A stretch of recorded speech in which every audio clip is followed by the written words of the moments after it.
اچھا، اگر آپ فری ہوں گے نا تو ہم کو یہ جواب دیجیے گا کہ یہ بات صحیح ہے کہ اللہ تعالیٰ نے ہمیں عالم ارواح میں، مطلب جب ہم لوگ اوپر تھے تو ہم کو اللہ نے بولے تھے، پوچھے تھے کہ تم کو کیا بننا ہے، تو ہم خود بولے تھے کیا کہ ہم کو انسان بننا ہے، اور انسان میں بھی ہم کو لیڈیز بننا ہے، یا کوئی بولتا ہے ہم کو جینٹس بننا ہے، کیا ایسا کچھ ہے؟ نحمدہ ونصلی علی رسولہ الکریم، اما بعد. یہ اصل مطلب میں اچھا، میں نے یہ جو ذاکر سوال نائک ہے، کے مطلب لیکچر میں نے سنی تھی کہ وہ تو مطلب یہ بتائے تھے کہ اللہ تعالیٰ نے ہم کو اوپر بتائے تھے کہ تم کیا بننا پسند کرو گے، پہاڑ، پانی، ارتھ، پھر اس کے بعد میں مطلب ایسے کچھ بتائے تھے انہوں نے، اللہ معاف کرے مجھے برابر سے معلومات نہیں ہے. تو وہ کوئی سورہ کا کچھ آیات بھی بتائے تھے کہ اس میں اللہ نے خود ہم سے پوچھا تھا کہ تم کیا بننا پسند کرو گے. اب ڈاکٹر ذاکر نائک کے بارے میں یہ سوال پوچھا جا رہا ہے. کہیں کسی ویڈیو میں انہوں نے یہ کہا ہے کہ اللہ تعالیٰ نے ہماری پیدائش سے پہلے عالم برزخ میں جہاں ہمیں الست بربکم کا ہم سے وعدہ لیا گیا تھا، تو وہیں اس سینیریو کو بھی کسی ویڈیو میں انہوں نے شیئر کیا ہے کہ اللہ تعالیٰ نے ہم سے یہ بھی اختیار ہمیں دیا تھا کہ ہم مرد بننا چاہتے ہیں، عورت بننا چاہتے ہیں، یا فرشتے بننا چاہتے ہیں، یا جن بننا چاہتے ہیں، یا کیا بننا چاہتے ہیں. تو اس اختیار کو لے کر بہن یہ سوال کر رہی ہیں کہ کیا اس کی حقیقت ہے. میں جب تحقیق کرنے لگا اس سوال کا جواب، تو اسلام سوال و جواب شیخ محمد صالح المنجد کی ویب سائٹ ہے، مشہور زمانہ ویب سائٹ ہے. اس پر کیا لکھا ہے میں آپ کی خدمت میں اختصار سے پیش کروں گا، لیکن اس سے پہلے آپ کی خدمت میں یہ عرض کر دینا چاہتا ہوں کیونکہ ڈاکٹر ذاکر نائک سے میری کئی مرتبہ ملاقاتیں ہوئی ہیں اور 20-25 سالوں سے میں ان کو جانتا ہوں. اور بلکہ آپ کو شاید یہ جان کر حیرت ہوگی، جو ہمارا چینل ابھی پچھلے دنوں ڈیلیٹ ہوا تھا نا، یوٹیوب نے اس کو ڈیلیٹ کیا تھا کاپی رائٹ کی وجہ سے، تو اس کو بازیاب کرانے میں جتنی میری مدد یا جتنی سپورٹ میری ڈاکٹر ذاکر نائک صاحب نے کی، میرا خیال سے کسی نے نہیں کری. لیکن یہ ایک الگ بات ہے کہ انہیں بھی کامیابی نصیب نہیں ہوئی ہے. اور ہمارا چینل الحمدللہ اب تو 1 لاکھ سبسکرائبر اس چینل پر بھی ہمارے اللہ تعالیٰ نے جمع کر دیے ہیں. اللہ تعالیٰ ڈاکٹر ذاکر نائک کی حفاظت فرمائے اور ان کی لغزشوں کو اللہ رب العالمین معاف فرمائے، اور انہیں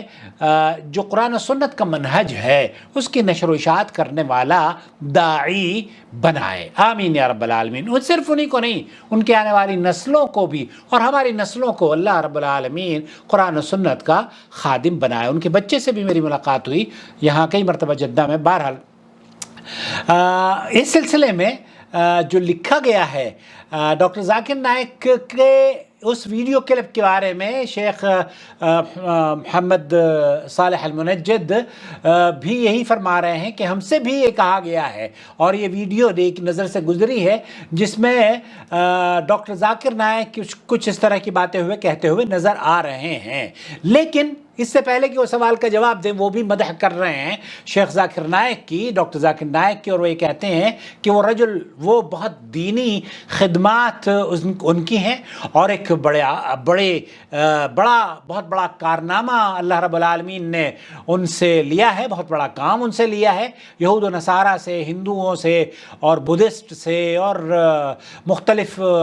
لوگوں سے وہ جا کے بحث و مباحثہ کرتے ہیں، دین کی صحیح تعلیم ان کو دیتے ہیں. لیکن اس کے باوجود بھی یہ سمجھنا کہ جو ان کی زبان سے نکلتا ہے وہ 100% حق اور درست ہے، یہ بھی دراصل محل نظر ہے. کیونکہ امام مالک رحمۃ اللہ علیہ فرمایا کرتے تھے نا کہ ہر شخص کی بات کو لی بھی جا سکتی ہے، چھوڑ بھی جا سکتی ہے، سوائے صاحب قبر کے، جو نبی کریم صلی اللہ علیہ وسلم کی قبر ہے. تو نبی کریم صلی اللہ علیہ وسلم کے تمام باتیں لی جائیں گی، کوئی بات وہاں سے چھوڑی نہیں جائے گی. لیکن بڑے سے بڑا ڈیبیٹ کرنے والا، بڑے سے بڑا عالم، اس سے غلطی کا بھی امکان موجود ہے. اور جو لوگ ڈیبیٹ کرتے ہیں نا، مجھے یاد آیا شیخ احمد دیدات رحمۃ اللہ علیہ، وہ بڑے حنفی مذہب سے ان کا تعلق تھا، اور وہ ایک ڈیبیٹ کر کے نکلے تو ہال سے جب نکلے تو انہوں نے ڈبیٹ کرسچن نے ان سے کہا کہ آپ ہیومن رائٹس کی بات کرتے ہیں، کون سے ہیومن رائٹس کی بات کرتے ہیں؟ اسلام نے ہیومن رائٹس کہاں دیے ہیں؟ ایک مرتبہ طلاق کہہ دیا، عورت کو گھر سے باہر نکال کر پھینک دیتے ہو، تو یہ کوئی ہیومن رائٹس ہیں؟ انہوں نے کہا نہیں، یہ بات غلط ہے، آپ کو نہیں پتا، یہ اسلامی صحیح تصور نہیں ہے طلاق کا۔ تو انہوں نے حنفی مذہب کے خلاف بول دیا۔ حنفیوں نے پھر بعد میں ان کو گھیر لیا، انہوں نے کہا بھیا میری جان بچانی تھی، مجھے وہاں یہودی اور کرسچنز کے سامنے یہ تھوڑا ہی کہنا تھا کہ حنفی مذہب میں یہ ہے کہ ہاں عورتوں کو گھر سے باہر نکال دو 3 طلاق دینے کے بعد۔ میں اس پہ یہ کہہ رہا تھا کہ یہ بات غلط ہے، قرآن و حدیث میں یہ نہیں ہے۔ تو بہت سارے جب ڈیبیٹ کرنے والے ہوتے ہیں نا تو قرآن و حدیث سے استدلال لیتے ہیں، اور بہت سارے ایسے واقعات ہوتے ہیں کہ وہ اتر بھی جاتے ہیں۔ تو بہرحال اس قول کے بارے میں شیخ محمد صالح المنجد لکھتے ہیں یہ جو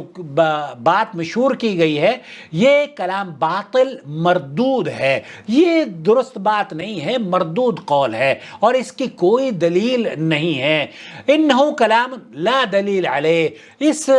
قول کی جو ذاکر نائک نے بیان کیا ہے کہ اختیار دیا گیا تھا ہمیں ہماری پیدائش سے پہلے، تو اس اختیار کی کوئی بھی قرآن حدیث میں دلیل نہیں ہے۔ وَكُلُّ كَلَامٍ فِي دِينِ اللَّهِ بِغَيْرِ دَلِيلٍ ولا بینہ فہو مردود علی صاحبہ۔ تو شیخ یہ فرما رہے ہیں کہ یہاں پر اگر کوئی بات بغیر دلیل کے، بغیر سند کے، مہما کان کہنے والا ذاکر نائک ہو یا بڑے سے بڑے عالم کیوں نہ ہو، اس کی بات کو رد کیا جائے گا، قابل قبول وہ نہیں ہے، کیونکہ اللہ تعالیٰ قرآن کریم میں فرما رہا ہے ان السمع والبصر والفؤاد کل اولئک کان عنہ مسئولا۔ تو ہمیں بغیر تحقیق کے نشر و اشاعت کی اس دنیا سے لوگ جڑے ہوئے ہیں، انہیں کوئی بھی بات سوجھ بوجھ کے سے کرنی چاہیے، اور اس کلام کو صحیح طور پر سمجھنے کے لیے قرآن کریم میں سورہ قصص میں آیت نمبر 68 میں اللہ تعالیٰ فرماتا ہے اعوذ باللہ من الشیطان الرجیم وَرَبُّكَ يَخْلُقُ مَا يَشَاءُ وَيَخْتَارُ، تیرا رب جو چاہتا ہے پیدا کرتا ہے اور چن کر مختار کر لیتا ہے، ما كان لهم الخيرة من خيرة سبحان اللہ وتعالی عما یشرکون، ان میں سے کسی کو کوئی اختیار نہیں، اللہ ہی کے لیے پاکی ہے، وہ بلند تر ہے ہر اس چیز سے کہ لوگ شریک کرتے ہیں۔ تو یہاں اللہ رب العالمین نے اس آیت کریمہ میں اس بات کی وضاحت فرما دی ہے کہ وہ جو چاہتا ہے، جس کی تخلیق کرنا چاہتا ہے، اس سے نہ کوئی روکنے والا ہے، نہ کوئی مشورہ دینے والا ہے، اور نہ ہی وہ کسی سے پوچھ کر اس کی منشا کے مطابق کہ آپ کیا بننا چاہتے ہیں، یہ ایسا ہرگز نہیں ہے۔ فہذا واضح، تو شیخ فرما رہے ہیں، اور پھر اس کے لیے اللہ رب العالمین نے وَإِذْ قَالَ رَبُّكَ لِلْمَلَائِكَةِ إِنِّي جَاعِلٌ فِي الْأَرْضِ خَلِيفَةً، تو اللہ رب العالمین نے تو ملائکہ کو اس بات کا علم دیا تھا، ملائکہ کو فرمایا تھا کہ ہم تو ایک اس روئے زمین پر انسان کو پیدا کرنے والے ہیں، کریں گے۔ تو قالوا اتجعل فيها من يفسد فيها ويسفك الدماء ونحن نسبح بحمدك ونقدس لك قال اني اعلم ما لا تعلمون۔ تو اللہ رب العالمین نے ان کو اس بات کا علم نہیں تھا، فرشتوں کو، تو یہ فرمایا تھا کہ مجھے جس بات کا علم ہے اس کا تمہیں علم نہیں ہے۔ تو اللہ رب العالمین نے اگر فرشتوں سے یہ پوچھا ہوتا یا فرشتوں کے علم میں اس طرح کی بات ہوتی تو قرآن کریم میں اس کا تذکرہ ملتا۔ تو اس بات سے بھی یہاں شیخ محمد شیخ صالح المنجد نے یہ فرمایا ہے کہ یہ امر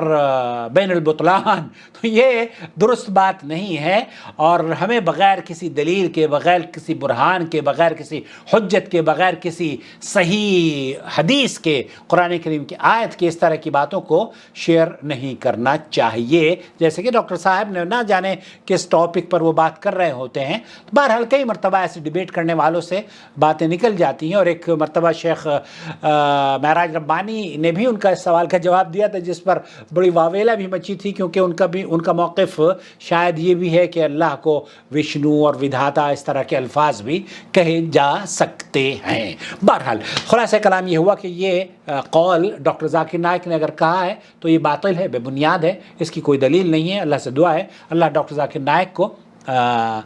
ہدایت سے مالا مال فرمائے، ان کے بچوں کو اللہ رب العالمین، آنے والی نسلوں کو دین کے صحیح خدمت کرنے والا بنائیں، کیونکہ سعودی عرب کے ماشاءاللہ سے ان کے بیٹے غالباً فائق نام ہے، جامعۃ امام محمد سے پڑھ کر گئے ہیں، اور مجھے امید ہے کہ ان کی آنے والی نسلیں بھی اللہ تعالیٰ ان سے ویسا ہی کام لے گا جیسے کہ وہ اپنے نیک بندوں سے لیا کرتا ہے۔ والسلام علیکم، اور اللہ تعالیٰ ہمارے بچوں کو بھی ان میں شامل فرمائے، آمین یا رب العالمین۔ والسلام علیکم ورحمۃ اللہ وبرکاتہ۔ وما أرسلنا من قبلك إلا رجالا نوحي إليهم فاسألوا أهل الذكر إن كنتم لا تعلمون بالبينات والزبر وأنزلنا إليك الذكر لتبين للناس ما نزل إليهم ولعلهم يتفكرون أفأمن الذين مكروا السيئات أن يخسف الله بهم الأرض أو يأتيهم العذاب من حيث لا يشعرون